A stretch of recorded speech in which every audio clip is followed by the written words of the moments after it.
Good afternoon, everyone, and thank you for joining us for our latest installment of our Curators at Work program. I'm Karen Sherry. I'm one of the curators at the Virginia Museum of History and Culture, the VMHC, which is located here in Richmond. And I'm delighted to welcome you all to today's program called Walking Off the War, Veterans on the Appalachian Trail. And for this program, we have a special guest, retired U.S. Marine Corps Captain Sean Gobin, who will be joining us in a moment.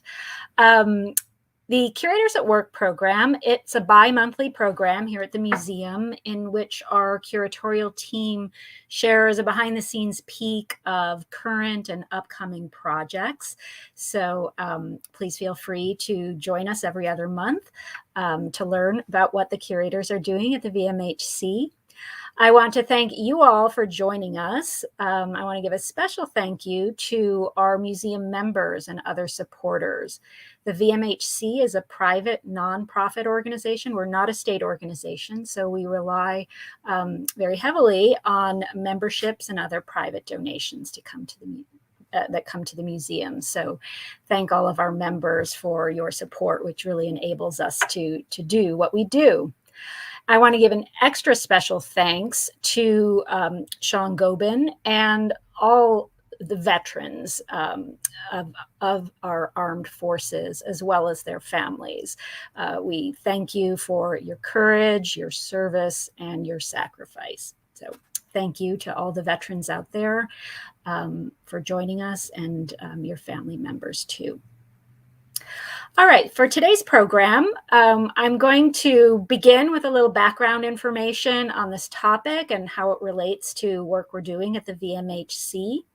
I'm then going to introduce our special guest. He and I will have a conversation for a few minutes, and then we're going to open it up to audience questions. So throughout the program, if you have any questions, please go ahead and put them in the comment section of whether you're on YouTube or Facebook, and those questions will come to us, and there'll be a portion of the program in which we get to direct your questions to Sean Gobin. So please feel free to participate in that way. All right, I'm going to pull up my screen to get going.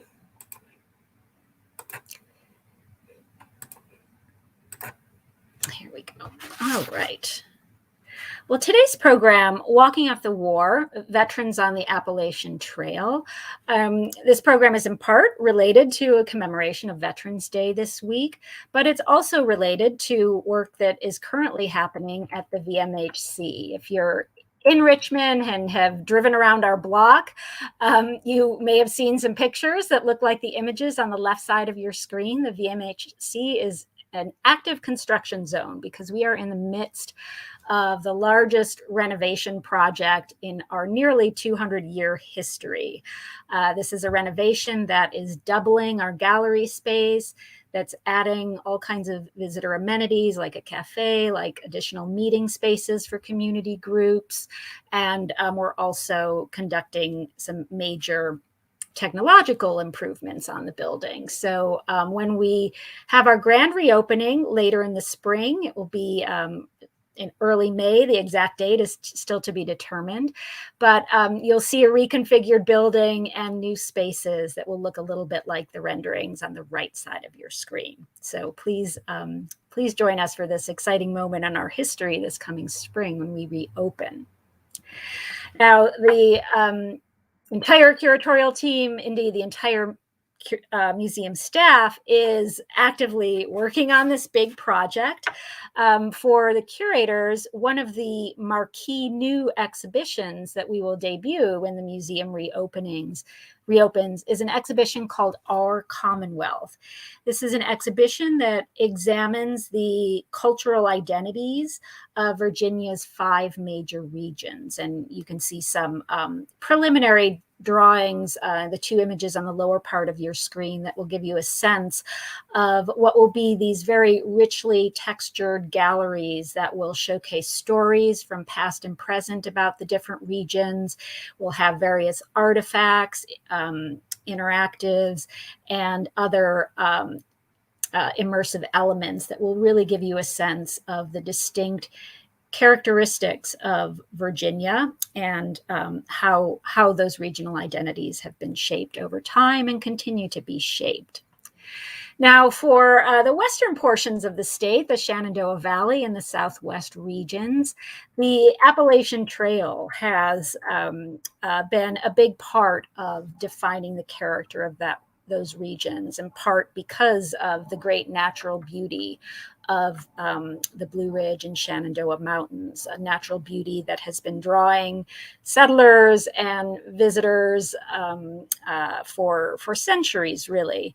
Now, the Appalachian Trail, just to give a little historical background on that, it's about a 2,200-mile long trail that extends from Springer Mountain in Georgia all the way up to Mount Katahdin in Maine.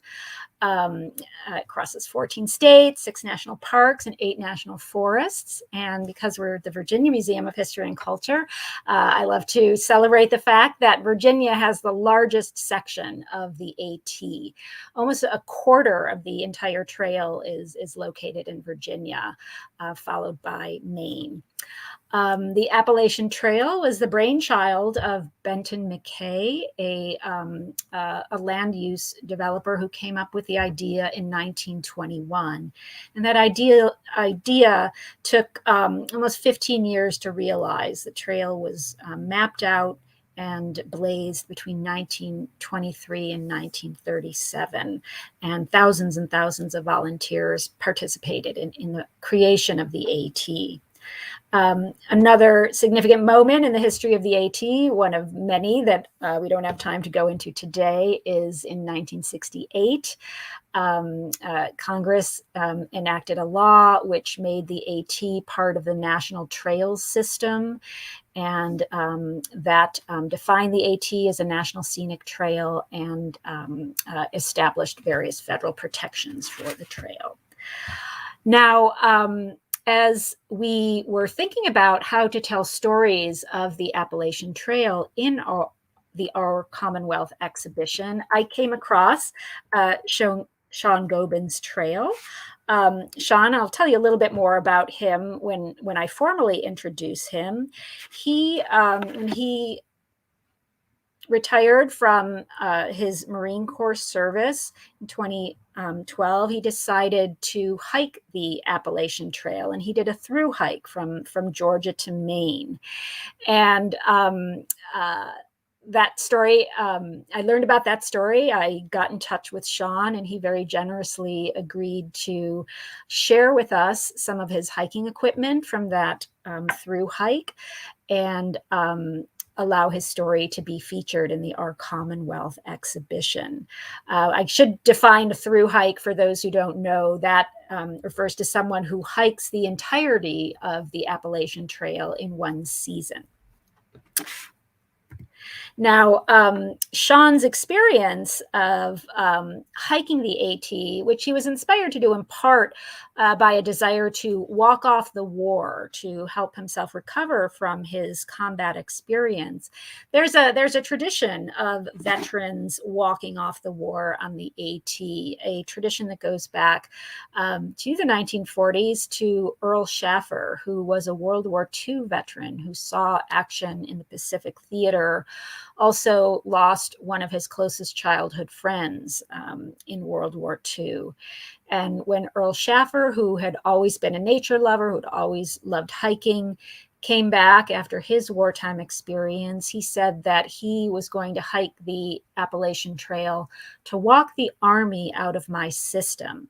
He, in 1948, became the first person to do a through hike of the Appalachian Trail. So it's nice that Sean's story of his experience ties back to the history of the Appalachian Trail.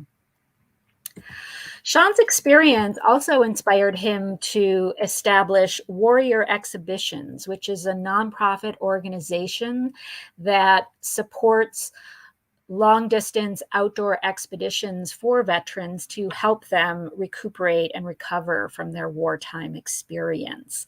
And you'll get the opportunity to hear a lot more about this program after my introductory remarks.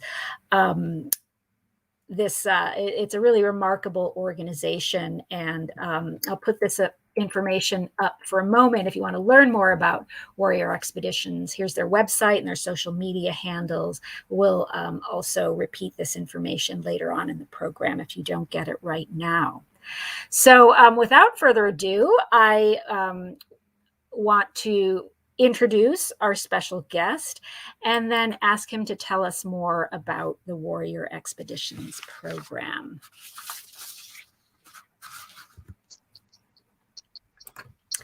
All right. Now, retired U.S. Marine Corps Captain Sean Gobin, welcome to our program today. I'm so grateful for you agreeing to participate in this and to talk about your journey and Warrior Expeditions with our audiences here. Sean is the founder and executive director of Warrior Expeditions. He's originally from Rhode Island and enlisted in the U.S. Marines in 1994. He then attended a commissioning program, during which he also attended college at the University of Mississippi, and then re-enlisted in 2001. He served 2 tours in Iraq as a platoon commander and 1 tour in Afghanistan, where he helped train Afghan recruits. Sean retired from the Army in 2012 and used the leadership skills he gained in the Marines as well as his own experience on the AT to found Warrior Expeditions. And he founded this organization with his friend and fellow veteran Mark Silvers. During this time, Sean also earned an MBA at the University of Virginia's Darden School of Business. Now, through his work with Warrior Expeditions, Sean has received extensive media coverage and also nomination as one of CNN's top 15 heroes for 2015. Quite a remarkable honor. He's continued his work with Warrior Expeditions, expanding the program's offering and reach. And he currently resides in Blue Ridge, where he is zooming into us today, joining us today virtually from the Blue Ridge. So welcome, Sean. Thank you so much for having me. It's to be talk about Warrior Expeditions. Great. So I'm going to start by asking you a few questions, and then, like I say, we'll open it up to audience Q&A. But I'm curious to hear you talk a little bit about how, after your return from your combat service, what made you decide to tackle the challenge of a through hike of the Appalachian Trail? Was there a particular experience or individual that inspired you to do that? It was actually twofold. First was growing up as a kid. My mom was a teacher, and so we had summers off, and we had an RV, and we used to travel in the summer and go visit various national parks. And I actually specifically remember visiting the Shenandoah National Park and seeing the Appalachian Trail with the white blaze on it, and it had a sign that talked about how this trail stretched from Georgia to Maine, and people actually walked the entire thing. And so I was really, my interest was very much piqued. So I always wanted to do it. Excuse me, Sean. Sorry, you cut out for a moment. You said your interest was very much, and I think you said something important, and I want to make sure we get that. Sure, I said my interest was piqued when I heard that, but it stuck in my brain. And so I always wanted to do it, but the challenge was to find out when would be a good opportunity to do it. So after I came back from my 3rd combat deployment, I decided to leave the Marine Corps and start my civilian life and attend grad school at UVA. And the timing worked out where I was getting out of the Marines in the spring, and grad school wasn't going to start until the fall. So that was my opportunity. And it was, like I said, it was always a bucket list item. So my last day in the Marine Corps, I drove out the back gate of Camp Lejeune, North Carolina, and drove right down to Springer Mountain, Georgia. and started walking. Wow. I assume that a good amount of preparation went into planning your equipment and your route and so forth. Actually, surprisingly not. I've done more research. There was a huge learning curve in the beginning, but luckily I'm a fast learner, and so I figured it out real quick and was able to make it. Wow. Well, that's impressive. Although I guess in a way, your experience of just kind of, driving to Springer Mountains, starting your through hike on the AT, it's a little analogous to Earl Shaffer, the veteran I mentioned, who was the first person to do a through hike of the AT in 1948. And he took very little equipment with him. And even though the trail was blazed, there were many parts of the trail that were overgrown, it weren't well used, so weren't well trodden paths. So Earl Shaffer had to, bushwhack through parts of the trail. And Sean, I know you've mentioned to me before that you learned about Earl Shaffer during this experience. And I wonder if you could speak a little bit to how you think your experience of returning from combat duty in Afghanistan and hiking the Appalachian Trail compares with Earl Shaffer's desire to walk the Army out of his system after his service in World War II. Sure. So I think there's one thing that's very similar and then one that's different.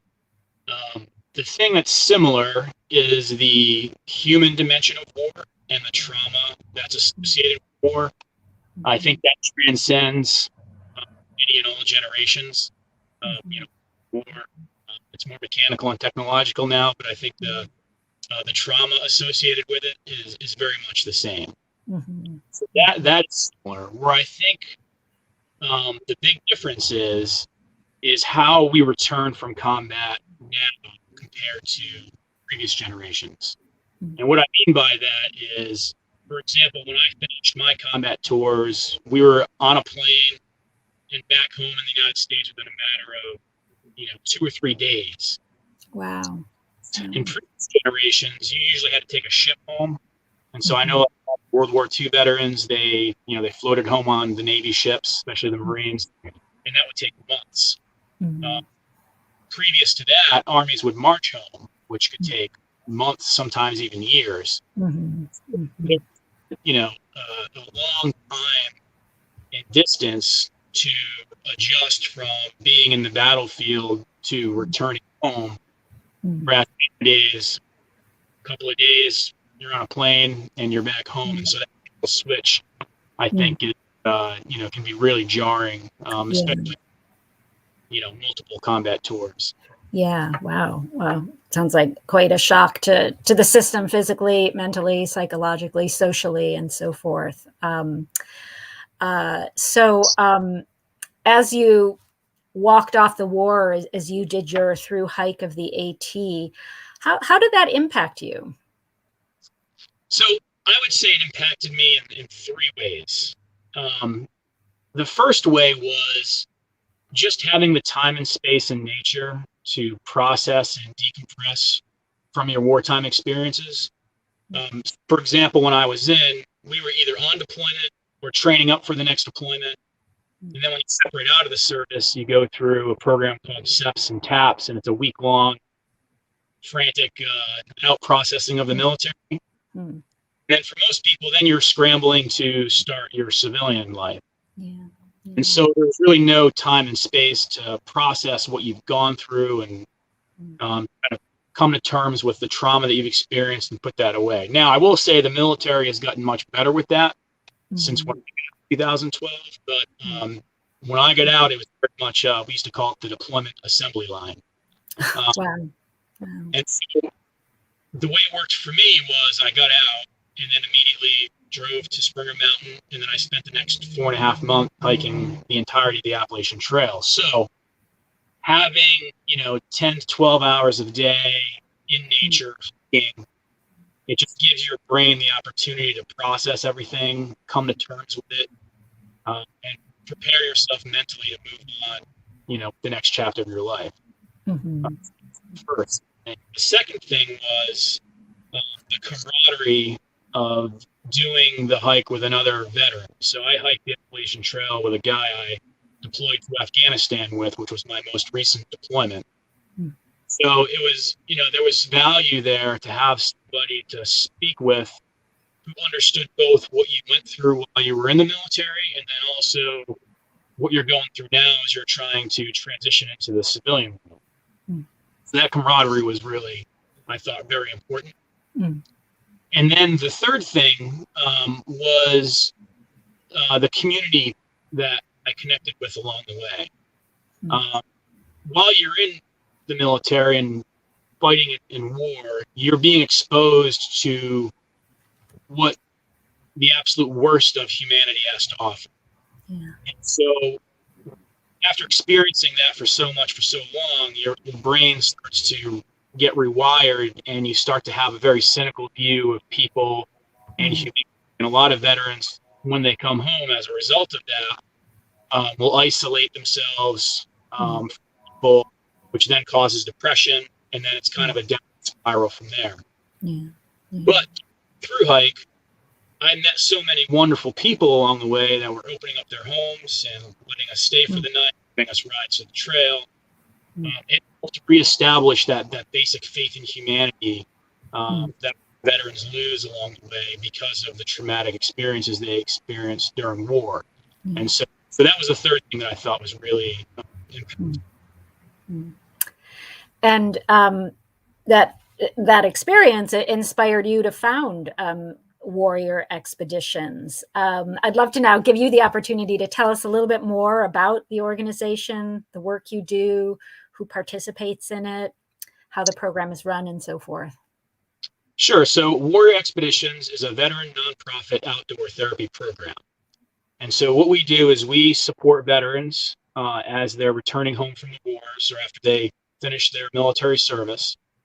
And we support them as they embark on long distance hiking, biking, and paddling programs across the United States. And by long distance, I mean 3 to 6 months in duration. And so, each year we select approximately 40 veterans to participate in our programs. And we completely outfit them with all of the gear, equipment, and supplies they need to complete the journey. Then spend a week with them during the first week of the trail. And we do an education, training, and orientation package with them. So we teach them how to use all the gear, all the skills they need to make it up the trail. And then we shadow them for the first week on the trail to answer the questions they have, troubleshoot any issues they have, and to ensure that they're set up for success. And then after we peel off, after that first week, then it's basically an individual effort and they make their way up the trail. While they're making their way up the trail, we also offer what we call community support. So we have people that are located along the trail every 3 to 5 days. And when the trail crosses those towns, we have people that'll pick the veterans up from the trail, take them home, give them a place to stay, get a shower, laundry, drive them around town to get supplies, and then drop them back off on the trail the next day. So that's the community support that we offer.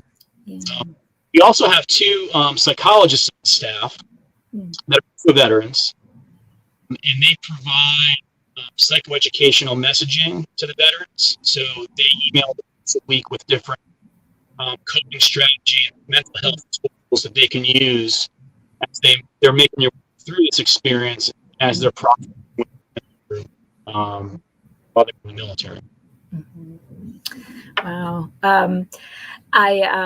I've seen pictures that have been posted on your organization's website, and I think some of the most moving pictures are the veterans at the end of the hike, at that kind of canonical Mount Katahdin sign or something like that, taking a picture of their successful completion of it. But I think other really powerful images are the pictures of the warriors, the veterans doing your program, meeting up with VFW organizations. And so you see kind of multiple generations of veterans meeting and sharing a meal, sharing that kind of camaraderie.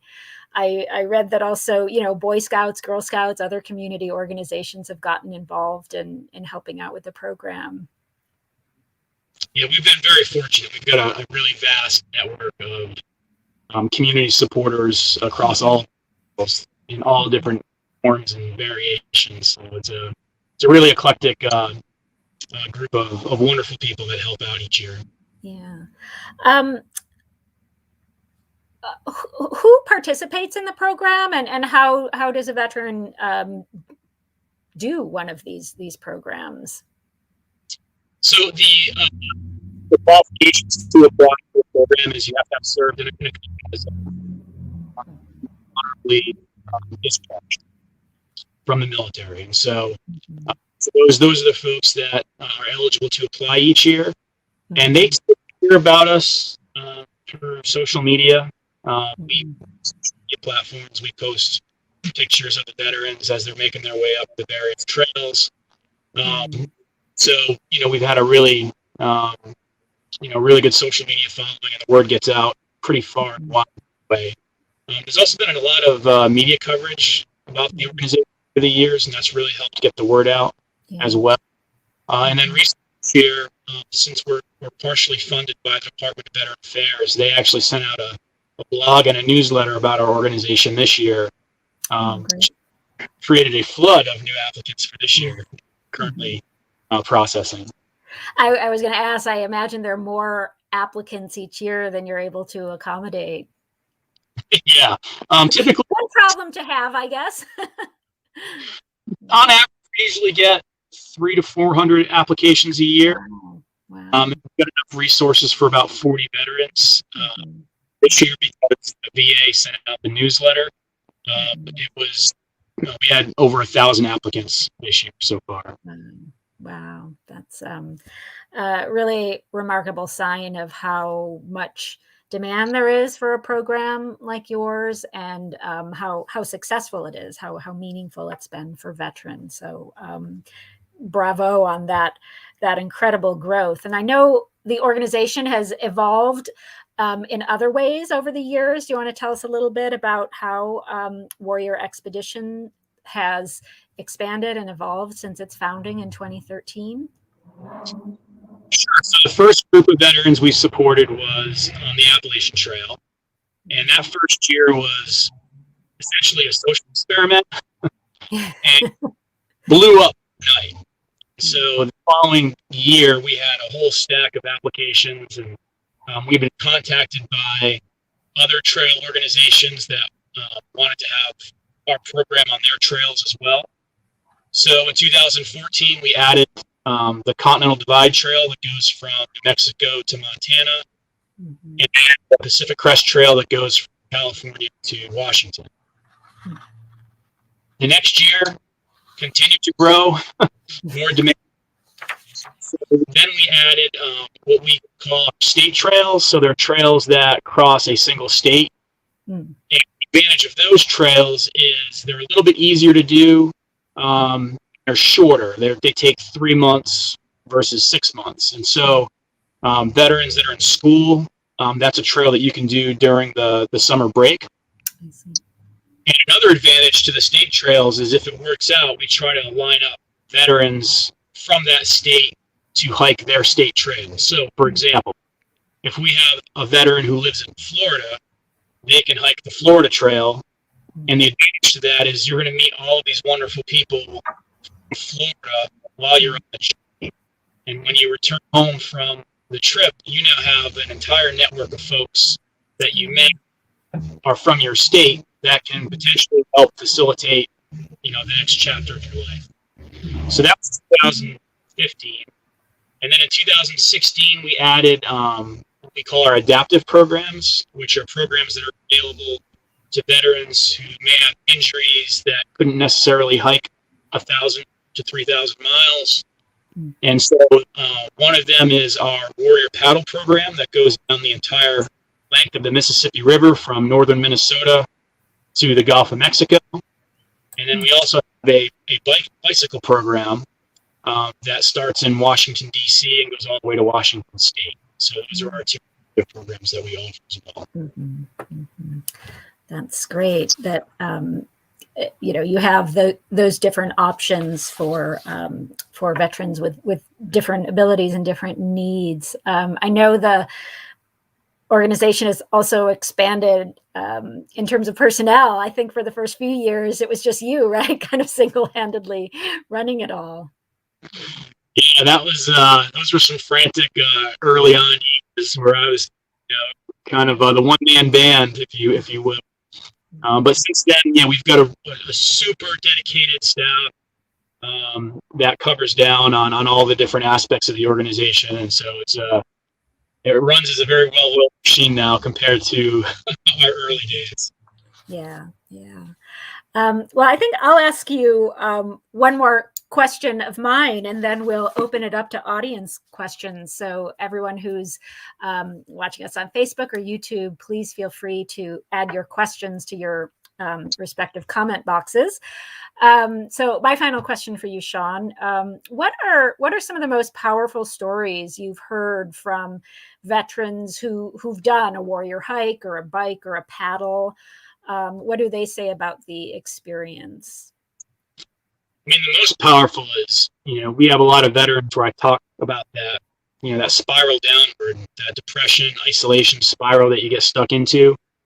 A lot of veterans, are struggling, on the more extreme end with, suicidal ideations. And so, to do an expedition and to kind of have your eyes open back up that life is worth living and people is good, and it just kind of gives you a purpose to live again. And so there's, on the more powerful side, that's the big one, is to, teach veterans how to enjoy life again, and to be alive again. And then I'd say another powerful story is actually from the family members themselves. We'll hear from family members each year after their service member returns home from off the trail and talks about how they're a completely different person. And it almost feels like they've got their husband, father, brother, sister back. So it's very impactful for the veterans themselves, and also for their loved ones. Yeah. And from what I understand, it's estimated that somewhere between 12 and 20% of veterans returning from combat duty suffer from some form of PTSD. Is that correct?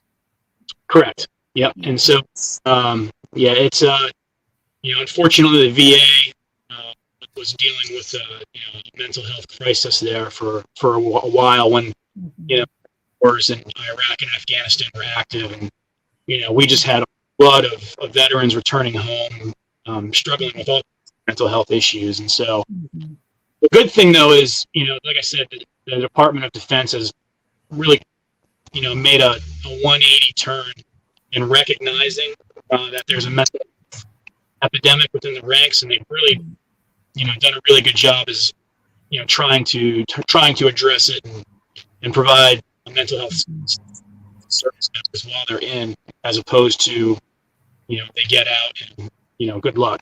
Yeah.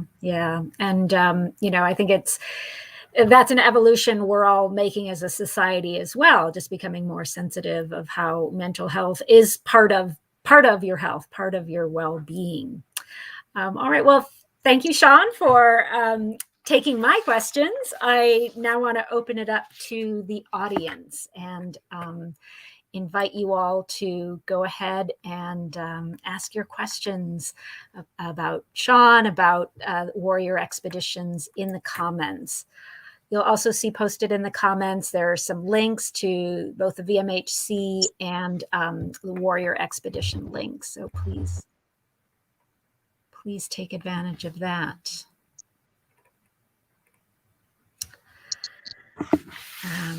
All right. Well, we have one question coming in is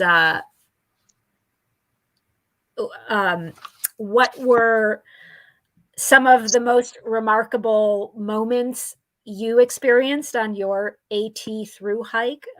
Was there any, favorite memory or particularly strong memory from that experience? There is actually, and it actually comes full circle from when I learned about the Appalachian Trail and the Shenandoah.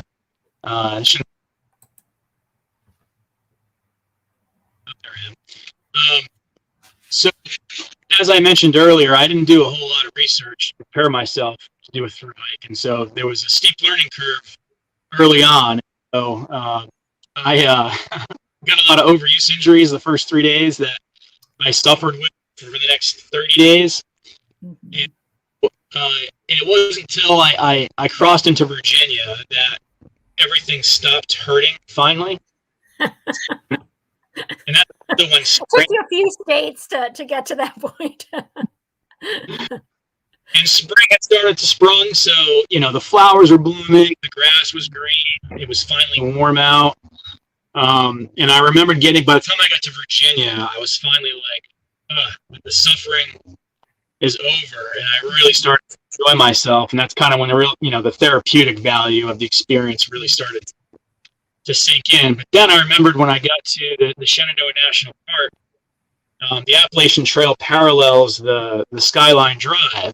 And along the Skyline Drive, they have the way stations and the lodges that have restaurants attached to them. So I get to spend an entire week of not having to carry any food in my pack. And we basically went from restaurant to way station to lodge, just devoured blackberry pancakes, blackberry ice cream, blackberry wine, cheese fries. And it was just a glorious week of eating a lot of food while not having to carry a lot of food. Not having to carry it, yeah. Yes, I've done a little backcountry camping and hiking myself, and you really appreciate modern conveniences after a few days in the rough, so to speak. Another question that's come in, Sean, have you done any other of the trails that are part of the Warrior Expeditions programs? That's a great question. My original intent was, before I expanded the program to a new trail, I would go off and hike that trail myself. But lo and behold, running Warrior Expeditions became a 24/7 commitment. And so I no longer have the time or the availability to go do another long distance hike. It's kind of like the old adage, the cobbler's kids have no shoes. Well, the executive director of Warrior Expeditions doesn't get to do expeditions anymore. But on the good side, like I said earlier, we spend the first week with each group of veterans on each trail. And so I spend, approximately half the year traveling around the country in my glorious RV van that you can see. And first week on trail with the veterans. So I still get a substantial amount of outdoor time, if you will. Yeah, and I mean, you have wonderful hiking trails right at your front door when you're home in Virginia. So I'm sure you get a lot of outdoor time. Let me see what other questions are coming in.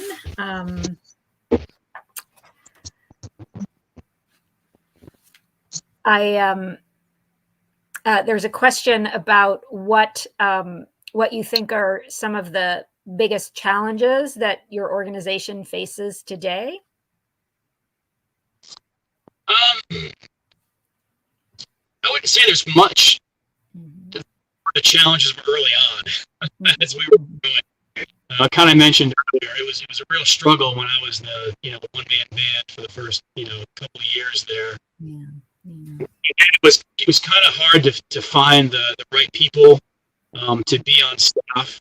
The proper sense of dedication and competency to do what the job takes, and it took a couple of years to figure that out. And then, like I said, we now have an all-star staff that are it makes my job exponentially easier. And so I'd say the biggest challenge was finding good staff to run the organization with. which we've done. And so, yeah, that's the biggest challenge and has since been alleviated. And so we're very fortunate now. Yeah. We're on, if you will. What, based on some comments you made earlier, it sounds like maybe another challenge is just being a victim of your success in a way. You have so many people applying, and you need to kind of find the resources to accommodate as many as you can. Yeah, and that's another area we've been fortunate too. We had a lot of very generous donors over the years. So, we've been very fortunate to have, like I said, enough resources to put about 40 veterans per year out on the trail. So, yeah, that's great. It's not donors, but we also have, a huge network of sponsors. So I would say 2/3 of the gear that we use is actually donated by the company that makes that particular item. So we have a lot of gear, and top of the line gear that we use for our systems. That's great. And while we're on this topic, for anyone in the audience who wants to support Warrior Expeditions, how can they do that? You can go to our website. Obviously, donations are always greatly appreciated. But if you go to the website, you can also click on our various trails, and there's an interactive map for each one of our trails that show where the trails traverse through. And if you or anyone that you know wants to host a veteran that are on these various trails, that if you're, if the trail passes through your location, we're always looking for dedicated community supporters as well. So that's another way that people can support the organization. Oh, great. Yeah. And it was very powerful to hear you talk about the importance of veterans reconnecting with civilians, reconnecting with humans to kind of restore their faith in their neighbors. So I hope some of the people participating today are able to join you in your program in that way. I think we have time for another question or two. One moment. Let's see. What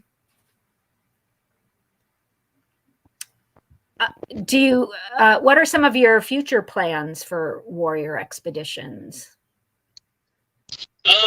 So we get a lot of interest from veterans that want to do activities in the outdoors, but necessarily don't have the time to take months on end to go and do an outdoor trip. And so what we find more than anything is veterans just want to connect with other veterans to do fun stuff in the outdoors. It doesn't have to be 3 to 6 months long. And so the process of building a new platform on our website called our Veterans Outdoor Network. And it's just going to be an online presence for veterans to connect with other veterans to go do stuff in the outdoors. And so it's a way for veterans that are outdoor enthusiasts to meet other veterans that are outdoor enthusiasts, and it'll be a place where you can post like, hey, I'm going to go out to the Colorado Trail during the second weekend of July. Who would like to go? And so, just a place for veterans to connect and do stuff in the outdoors. And so that's kind of going to be a more bigger, broad, unsupported program that we're going to offer veterans in the future. Wow, that sounds great. And you were talking a little earlier about how states have state trails, within the state boundaries. Is that the case for all states in the U.S. or the contiguous U.S., or is it just a certain number of states that have those just state-long trails? Yeah, there's a handful of states that have those. The ones that we are the Florida Trail, the Appalachian Trail. There's the Ice Age Trail that crosses the state of Wisconsin, and there's the Buckeye Trail that circles the state of Ohio. And we also support the Mountains to Sea Trail that crosses the state of North Carolina. So those are the 5 state trails that we support. And based on some pictures I've seen on your website, it looks like you have veterans both from recent wars in Afghanistan and Iraq, but also past wars like Vietnam. Is that correct? Correct. So we support generation veterans.